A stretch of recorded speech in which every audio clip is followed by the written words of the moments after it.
Bienvenue dans ce 4e podcast Can You Queer le Marais, dans lequel nous allons vous parler des lieux mythiques actuels et disparus du Marais gay.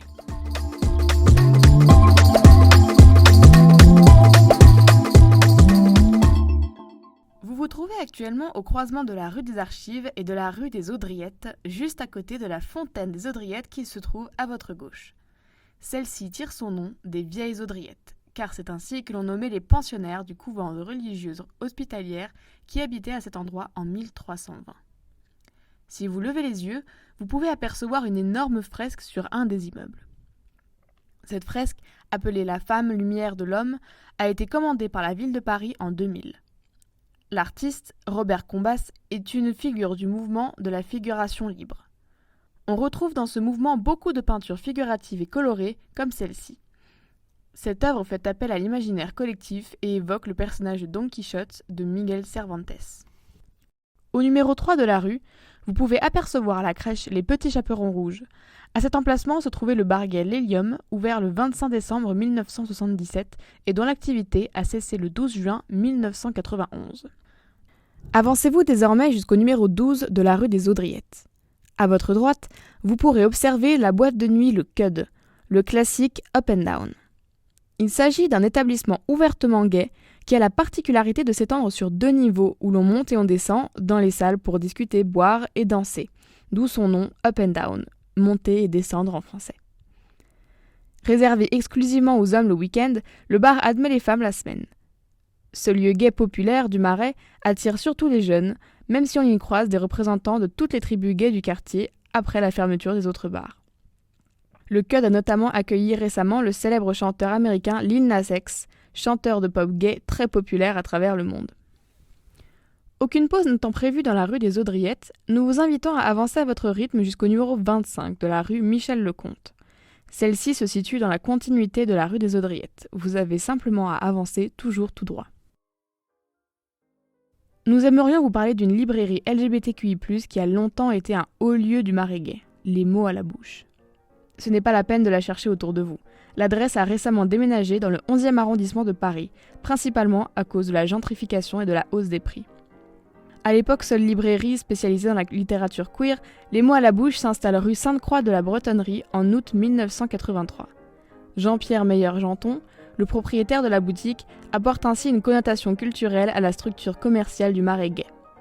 Car les gens veulent également des produits spécifiques à leur mode de vie. Il y avait des bars, des hôtels, des restaurants, mais le créneau culturel restait à prendre. À l'époque, il était très difficile de trouver de la littérature queer. La majorité des bibliothèques n'en possédaient pas, et pour les librairies, il fallait commander avec les regards désapprobateurs du libraire de quartier. Désormais installée au 37 rue Saint-Ambroise, la librairie possède désormais un large choix de genres littéraires ainsi qu'une sélection de films et de jeux en rapport avec la communauté LGBTQI+. N'hésitez pas à aller y faire un tour. Si vous n'y êtes pas déjà, vous arriverez bientôt au 25 rue Michel-Lecomte, situé sur votre gauche. Cette adresse abrite l'établissement historique Le Duplex.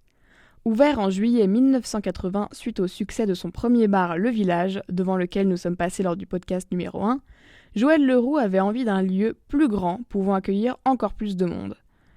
L'inauguration de cet établissement va lancer durablement la mode des bars gays dans le quartier. Une véritable transformation s'opère. Les quelques petits cafés du quartier tenus par de vieux habitants locaux vont voir soudainement leur clientèle se métamorphoser. De l'amateur de vin au féru de cocktails, c'est une nouvelle génération, jeune et branchée, qui envahit le Marais. Vous pouvez avancer à nouveau jusqu'au bout de la rue Michel-Lecomte. Une fois au bout, vous traverserez et prendrez la rue du Grenier Saint-Lazare, qui se situe juste en face. Les années 80 sont également marquées par une épidémie mortelle qui frappe de plein fouet la communauté homosexuelle. À l'époque, le sida ne se soigne pas, ou très mal. Il est décrit par les chaînes d'information comme un cancer gay ou une intoxication aux poppers qui se répandrait uniquement à travers la communauté homosexuelle du fait de la forte activité sexuelle qui y régnerait. Une appellation qui paraît inenvisageable aujourd'hui, mais qui à l'époque faisait planer un grand flou sur ce qui était une profonde méconnaissance. C'est pour cela que naît en 1984, au 3e étage de cet immeuble, juste en dessous du duplex, l'association de prévention AID. En partenariat de cette association, Joël Leroux organise dans son bar de 1985 à 1988 des réunions d'information auxquelles participent des médecins, des juristes chaque dimanche soir.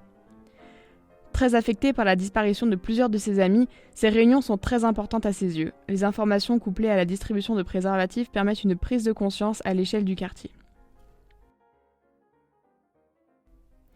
Si vous êtes déjà dans la rue du Grenier-Saint-Lazare, vous allez tourner sur votre gauche dans la rue Saint-Martin. Vous pouvez désormais vous avancer jusqu'au 182 rue Saint-Martin et regarder la vitre à votre gauche. Vous vous situez devant le bar lesbien, le Barouf. Créé par deux femmes amoureuses de la vie et de la convivialité, c'est l'endroit idéal pour discuter, jouer, chanter, danser et profiter des expositions tableaux-photos. De nombreux jeux de société y sont mis à disposition.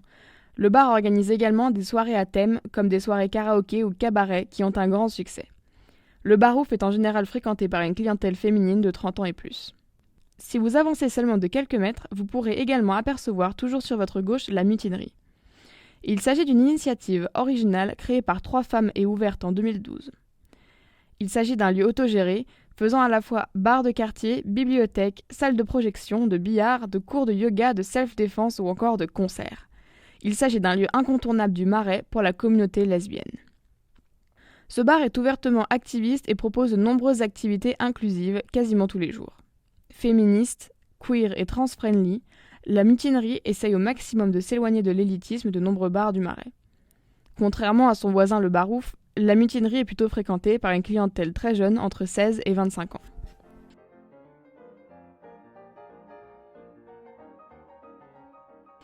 Nous arrivons maintenant à la fin de cette étape. Si vous continuez tout droit, vous vous trouverez sur la place Georges Pompidou, juste devant le centre Pompidou. C'est également la fin de cet itinéraire, qui nous l'espérons vous a appris plein de choses sur l'histoire de la communauté queer dans le Marais. N'hésitez pas à nous suivre sur Instagram et sur TikTok pour suivre nos actualités et parler de nous autour de vous si cela vous a plu. Merci de nous avoir écoutés. C'était Can You Queer le Marais. À très vite!